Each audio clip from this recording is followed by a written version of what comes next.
추미애 장관, 윤석열 총장 갈등에 현재도 진행 중인 법관 대표회의도 변수가 됩니다. 10명이 동의하면 추 장관 쪽에서 주장하는 판사 사찰 의혹에 안건을 올려서 윤 총장 쪽에 불리한 판단을 판사들이 할 수 있다는 건데요. 과거 여당의 한 의원이 판사들 여론몰이 했다라는 야당의 반발 목소리 듣고 오고 있습니다. 윤석열 총장 직무정지에 대해서 국민 여론이 급속도로 악화되자 판사 사찰로 프레임을 옮겨가려는 공작을 시도한 것으로 볼 수밖에 없습니다. 이제 막 국회에 들어온 초선 의원이 어디서 이런 잘못된 방법을 배웠는지 한심스러울 뿐입니다.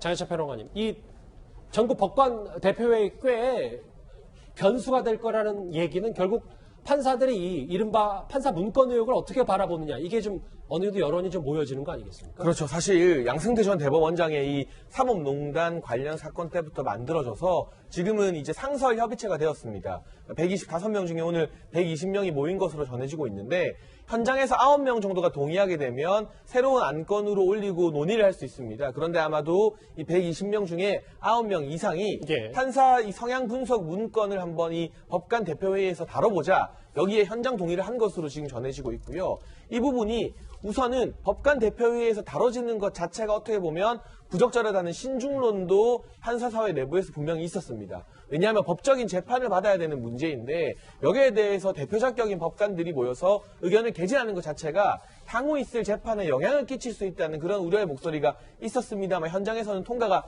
된 것 같고요. 제가 예상하기로 법적인 판단을 대표회의에서 내리진 않을 겁니다. 그건 언제가 되었건 윤석열 총장 관련 사건을 담당할 담당 재판부의 몫이기 때문이죠. 하지만 어느 쪽으로든 이 문건이 문제가 된다는 취지로 대표회의에서 의결을 하게 된다면, 그러한 의결 내용 자체가 남아있는 윤석열 총장의 재판이나 또는 법무부 징계위에 일종의 명분으로 작용될 수 있기 때문에 과연 어느 정도 선에서 법관 대표회의가 이 판사 성향 분석 문건에 대해 의결을 할 것인가, 또 어떤 의견을 개진할 것인가, 이 부분이 남은 이 윤석열 총장과 추미애 장관의 어떤 갈등에서 굉장히 중요한 분수령이 될 것 같습니다. 조상우 대변인, 장혜철 평론가의 말처럼 이게 안건을 일단 올렸잖아요. 그리고 이제 판사 문건 관련해서 좀 문제가 있다고 보면, 만약에 이게 그 3일 뒤에 있을 징계위에 변수가 될 수 있는 겁니까? 윤 총장 측에 불리한 결과가 나올 수 있는 거예요? 일단은 법관 대표회의의 의견 자체가 무슨 징계위에 법률적인 구속력이 있거나 법률적으로 영향을 미치는 부분은 아니겠죠, 당연히. 근데 다만 징계위원들에게 개인적으로 그분들이 이제 예를 들면 법관들 스스로가 이런 부분에 대해서 굉장히 문제의식을 갖고 이 문건이 되게 부적절하다고 판단했다면, 이런 부분을 징계 사유로 우리도 검토할 때 보다 신중하고 엄정하게 봐야 되는 거 아니냐, 그렇게 볼 수는 있을 겁니다. 그런 부분에서 징계위원들에게 간접적인 영향을 끼칠 수 있겠죠. 그렇지만 뭐 이게 결정적이거나 이 부분과 관련해가지고 반드시 그 결과가 반영될 거라거나 그렇게 보기는 어려울 겁니다. 근데 이현정 의원님, 이게 안건을 올리냐 마느냐를 두고 이 법관들, 판사들 내부에서도 여러 가지 의견이 엇갈렸던 이유가, 지난주에 있었던 여당의 김남국 의원이 판사 여론들을 좀 그 윤 총장에게 불리하게 몰아가기 위해서 뭐 여러 가지 전화 통화를 시도한 것 때문에 이게 지금 판사들한테는 오히려 이게 좀 부담이 되지 않냐라는 의견도 있었거든요. 그러니까 뭐 김남국 의원은 본인은 뭐 아니라고 부인을 하고 있지만, 당시에 들었던 야당 측에 따르면 판사들한테 좀 판사들 움직여달라, 이런 얘기를 했다는 거 아니겠습니까? 근데 오늘 보니까요, 수원지법의 지은희 판사 같은 경우도 지금 이 프로스에 글을 올려서 왜 지금, 왜냐면 이 판사 대표자회거든요. 대표자 나갈 때 그 각급 법원별로 회의를 합니다. 무슨 이야기를 할지 했는데, 왜 그 단계에서는 이미 이 문제가 안 다루기로 했었는데 왜 법원 대표자회의가 거기 가서 그걸 안건으로 채택하느냐, 바로 그런 문제를 또 공적으로 제기를 했더라고요. 그러니까 이게 왜냐하면 이 사전에 이거 안건 자체가 이게 9명인가 이게 해야지만이 이제 안건이 될 수가 있는 거거든요. 근데 사전에 몇 명이 지금 제주지법 부장판사가 몇 명이 문제가 했습니다만 동의를 못 얻었습니다. 그래서 안건이 안 됐어요. 근데 지금 현장에서 안건이 채택된 거거든요. 문제는 밑에 있는 판사들이 그걸 기본적으로 안 원하는데 왜 현장에서 그걸 채택되냐, 이 문제를 한 것이고, 제가 판사라면요, 저는 이런 안건도 제시할 것 같아요. 지난 국정감사 때 보면 이 법원 행정처장이 나왔을 때 당시 박범계 의원이 예산 3천만 원을 두고 그 대법관한테 좀 빌어보세요, 이런 이야기를 했지 않습니까? 뭐 저희가 인터뷰 내용도 들었었어요. 정말 입법부가 사법부를 향해서 예산 3천만 원 가지고 좀 빌라는 거 아니겠습니까?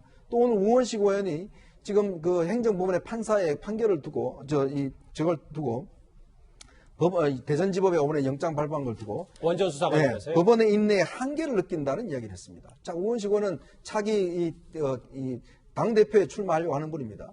자, 법원의 인식에 한계를 느낀다 그러면 뭘 하신다는 거죠? 법원에 대해서.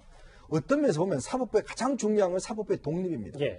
사법부의 독립이 어떤 면에서 입법부와 행정부에서 어떤 면에서 보면 유린되고 있는 상황에서 이 판사분들이 대표자들이 모여서 왜 이런 문제에 대해서는 이야기하지 않을까? 제가 판사라면 이야기를 했을 것 같습니다. 그러니까 이현정 의원님 말씀은 지금 이 윤 총장 측의 이제 판사 문건이 적절한지 부적절한지를 안건에 올릴 게 아니라 현장에서 여권 의원들의 이 사법부 압박에 대해서 뭔가 항의하는 안건을 올려야 된다는 말씀이신 거죠? 저 같으면 그렇게 했을 거라는 이야기입니다. 예.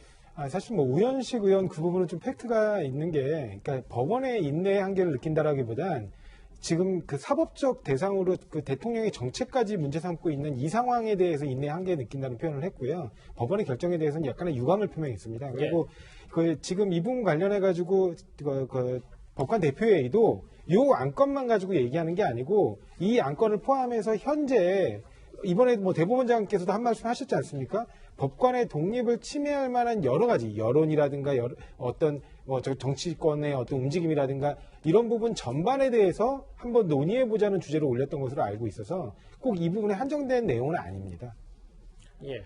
근데 사실 이 판사 이 성향 분석 문건이 지금 많은 분들이 이 전문을 못 본 채로 상당히 부풀려지고 있다는 저는 생각이 좀 많이 드는데, 이봉수 부장판사 같은 경우도 이 판사 성향 분석 문건에 대해서 비판하면서 어떤 말을 했냐면, 재판장이 뭐 증거 채택 여부에 대해서 엄격한지, 그리고 뭐 증인의 말을 잘 들어주는지 이런 부분에 대한 성향 분석은 칭찬할 만하다고 했어요. 예. 그러면서 그 대신에 재판장의 어떤 종교나 이 학력, 출신 학교, 가족관계 이런 부분에 대한 언급은 부적절하다고 말을 했는데요. 이게 이 문건이 총 9쪽입니다. 예. 근데 이 9쪽 중에서 이 해당 문건에 대해서 지적한 이봉수 판사 말처럼 칭찬하다고 할 만한 부분들, 그러니까 증거 채택 잘하는지, 재판 진행을 어떻게 하는지 하는 부분이 사실 거의 전부고요. 가족관계나 학력, 그리고 서울대에 다닐 때 농구 잘했다, 이런 부분은 9쪽 중에 한 장도 아니고 딱 4줄 들어가 있습니다.